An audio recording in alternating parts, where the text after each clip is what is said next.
semuanya, perkenalkan nama saya Amanda Putri Salsabila Siregar dengan NIM 2404030013.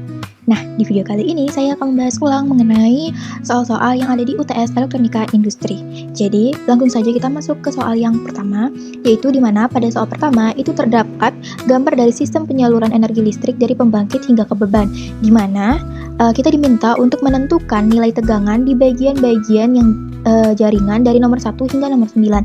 Nah, di sini itu terdapat beberapa informasi yang tersedia, yaitu transformator 1 sampai transformator 3, di mana untuk transformator 1 sendiri itu nilainya 20 kV hingga 500 kV, lalu transformator 2 itu nilainya 500 kV hingga 20 kV, dan transformator 3 itu nilainya 20 kV hingga 380 sampai 220 volt. Nah, jadi langsung saja kita jawab. Nah, untuk yang pertama itu ada namanya generator. Nah, generator ini fungsinya untuk menghasilkan listrik 3 fasa. Lalu di nomor 2 ini ada transformator 1, di mana transformator 1 ini berfungsi sebagai transformasi setup, yaitu untuk menaikkan tegangan dari 15 kV ke 150 kV. Lalu di nomor 3 ini ada namanya PMT atau pemutusan tenaga. Nah, ini itu fungsinya sebagai alat proteksi agar tidak ada nih gangguan pada arus. Lalu untuk nomor 4 sendiri itu ada namanya transformator 2, di mana ini berfungsi sebagai transformator shutdown. Nah, dia gunanya untuk menurunkan tegangan dari 150 kV ke 20 kV. Nah, untuk nomor 5 ini itu dia adalah aliran listrik ke industri atau ke konsumen, di mana dia menerima energi listrik secara langsung pada tegangan 20 kV pada distribusi primer. Lalu untuk nomor 6 sendiri, dia itu ada transformator 3 nih. Nah, transformator 3 ini berfungsi sebagai transformator shutdown yang fungsinya itu untuk menurunkan tegangan dari 20 kV ke 380 sampai 220 volt. Nah, nomor 7 itu adalah jaringan distribusi primer sendiri, di mana biasanya itu arus listrik itu sebesar 20 kV. Nah, untuk nomor 8 sendiri itu adalah masih sama, nilainya itu 380 hingga 220 volt. Nah, kalau untuk nomor 9 itu lebih ke konsumen umum ya, kayak masyarakat. Jadi nilainya itu biasa menggunakan listrik yang lebih kecil, di mana biasanya tuh arusnya 220 volt di satu fasa. Oke, baik, selanjutnya kita masuk ke soal nomor 2, di mana pada soal nomor 2 ini ditunjukkan 3 buah rangkaian transformator, di mana masing-masingnya itu adalah satu fasa. Nah, ini adalah gambarnya. Jadi diminta yaitu yang A, hubungan kumparan primer dihubungkan seri dan sekunder dihubungkan paralel. Kemudian tentukanlah nilai dari masing-masing tegangan dan arus. Nah, jadi dimana kan sekunder itu berarti arusnya arus total, di mana arus tiap kumparannya adalah 2,5 ampere. Di sini. Oke. Jadi satu sekunder itu sama dengan satu totalnya. Jadi kita bisa tulis 2,5 ini ditambah ini juga sama yang ini. Jadi 2,5 ditambah 2,5 ditambah 2,5. Nah, hasilnya itu adalah 7,5 ampere. Gitu teman-teman. Jadi untuk tegangannya itu sama ya, 24 volt. Tuh. Nah,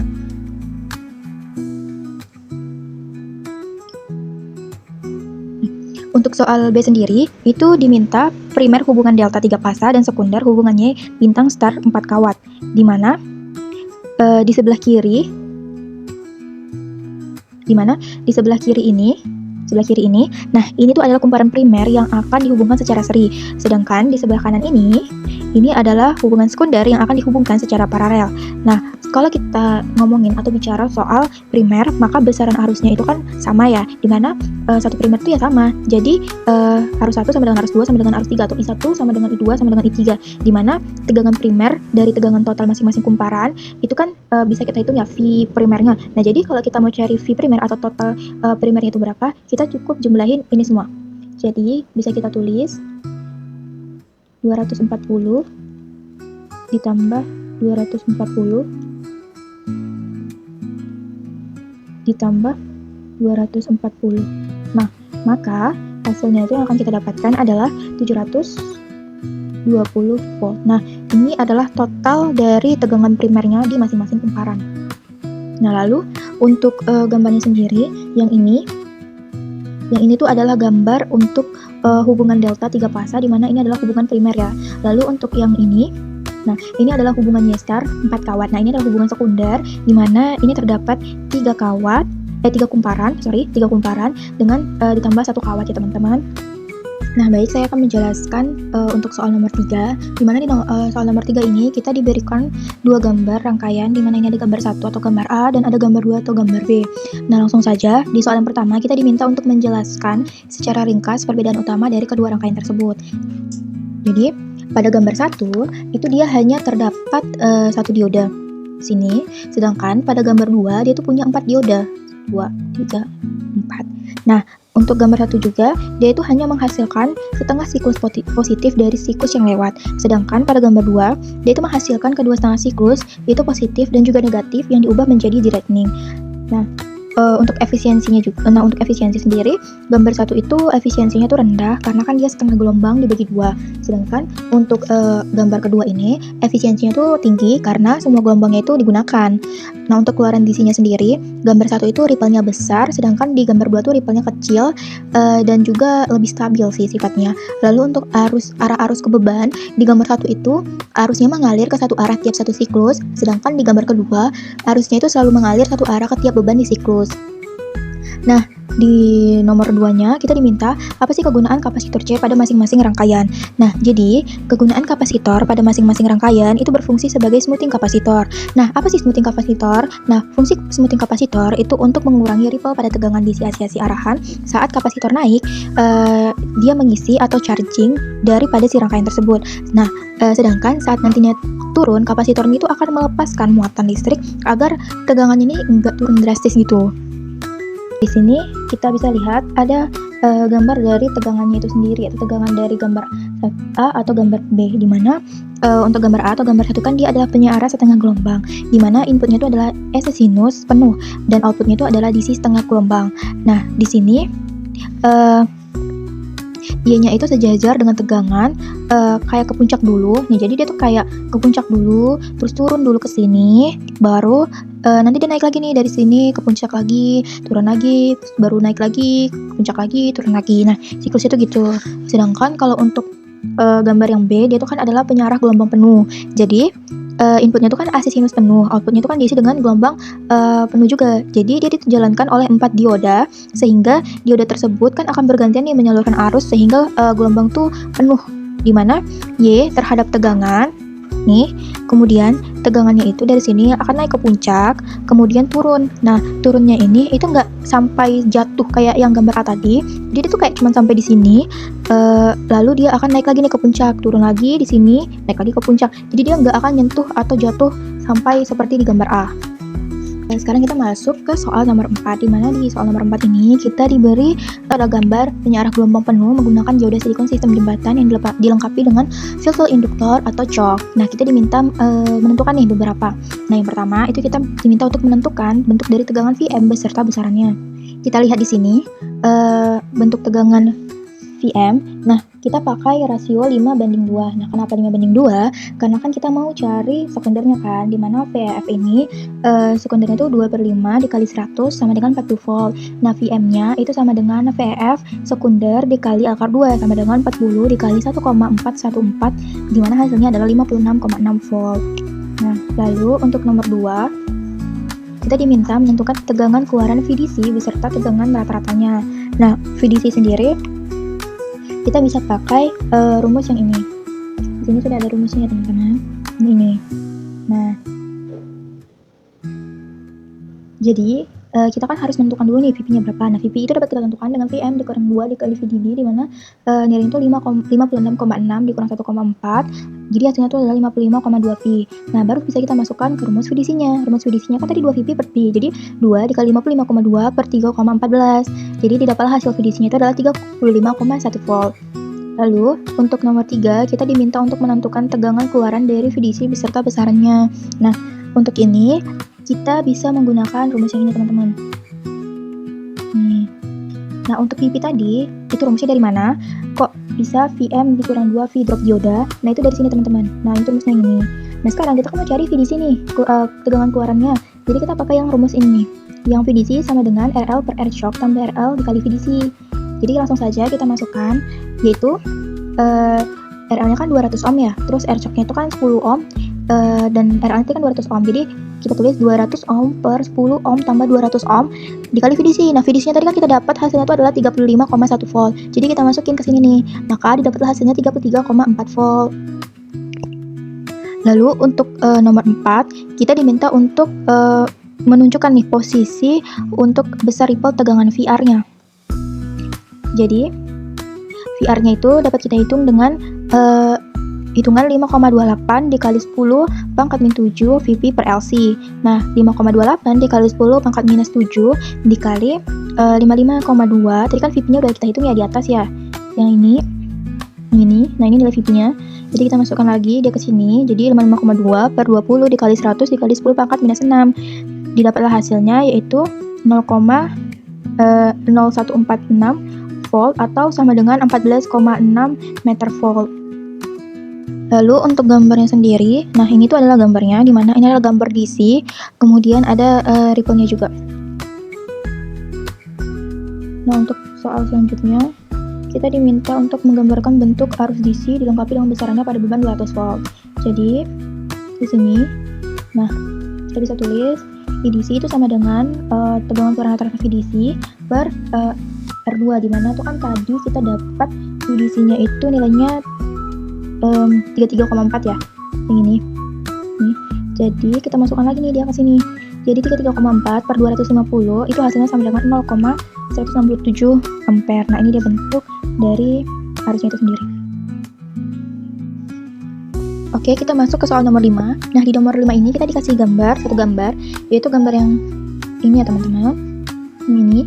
Nah, di gambar ini kita diminta untuk menjelaskan dengan ringkas kategori jenis bias rangkaian serta menghitung nilai RC dan RI jika diketahui VCC sama dengan 12 volt dan VI-nya itu adalah 6,4 volt. Jadi untuk yang soal pertama, kita bisa lihat bahwa RC di sini itu adalah kolektor, sedangkan RE itu adalah emitter, di mana sumber tegangan dari VCC itu di atas dan VII itu di bawah, dengan titik tengahnya itu di bagian basis dan sinyal input.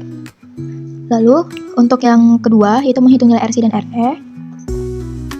Di sini diketahui bahwa tadi VCC itu adalah 12 volt, VGI itu adalah 6,4 volt dan VBI itu adalah 0,7 volt. Jadi kita pertama menentukan nilai VI dulu. Nah, menentukan nilai VI itu dapat dicapai dengan VB dikurang VBI, di mana 0 dikurang 0,7 alhasil dapatlah yaitu minus 0,7 volt.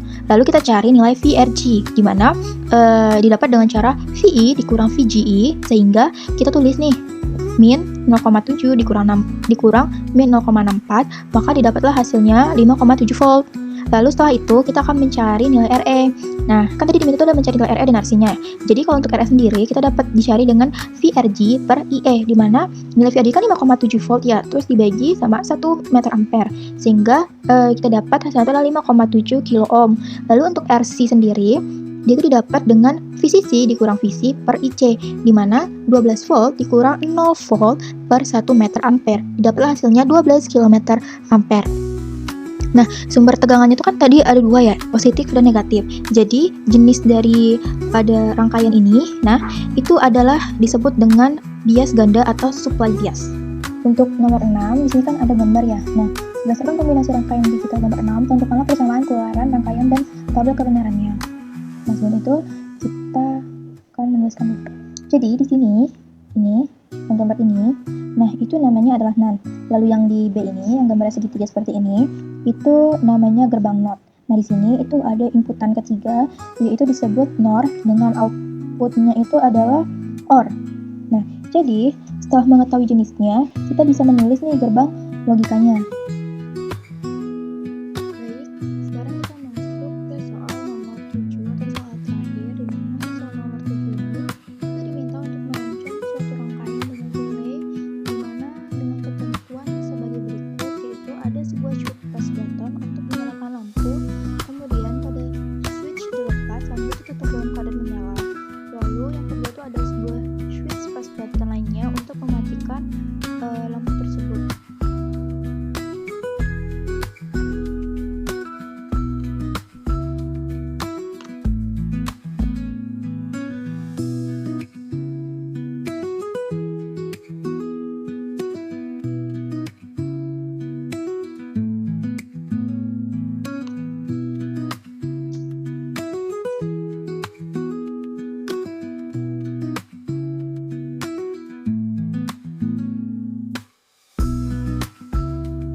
K1 ini fungsinya sebagai relay coil, yaitu kumparan yang menggerakkan kontak saat nanti dialiri arus.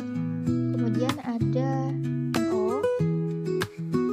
Nah, NO itu fungsinya sebagai leaching atau untuk menjaga relay tetap aktif dan dipasang paralel dengan start.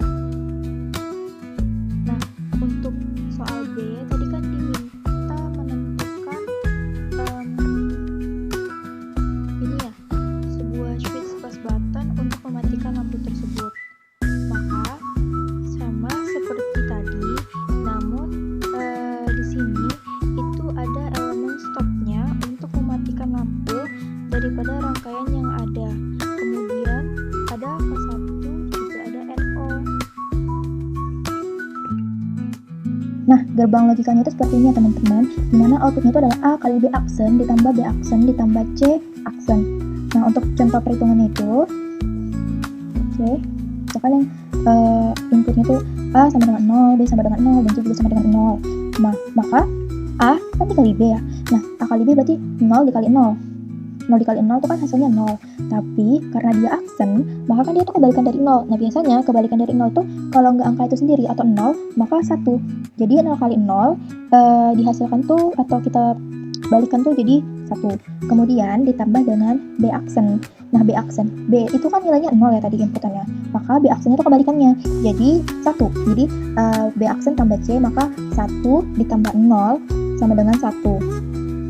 Kemudian kemudian diaksenkan. Yang ini tadi kan B aksen tambah C aksen ya. Nah, 1 tambah 0 sama dengan 1 kan. Nah, kemudian diaksenkan si hasil satu ini, maka didapatlah hasilnya itu 0. Nah, untuk seterusnya itu juga dilakukan seperti itu ya. Dan dapat dilihat dari ini, jika outputnya itu 1 ditambah 0 atau 1 ditambah 1 kayak gini, 1 tambah 0 atau 1 tambah 1, maka hasilnya itu kan akan tetap 1 ya. Jadi dia itu menyala. Tapi kalau 0 tambah 0, ini kan hasilnya 0, maka ini dia nggak akan menyala. Sekarang kita masuk ke soal nomor 7 atau soal terakhir, di mana di soal nomor 7 ini kita diminta untuk merancang suatu rangkaian dengan relay, di mana dengan ketentuan sebagai berikut, yaitu ada sebuah switch plus button untuk menyalakan lampu, kemudian pada switch dilepas, lampu itu tetap dalam keadaan menyala.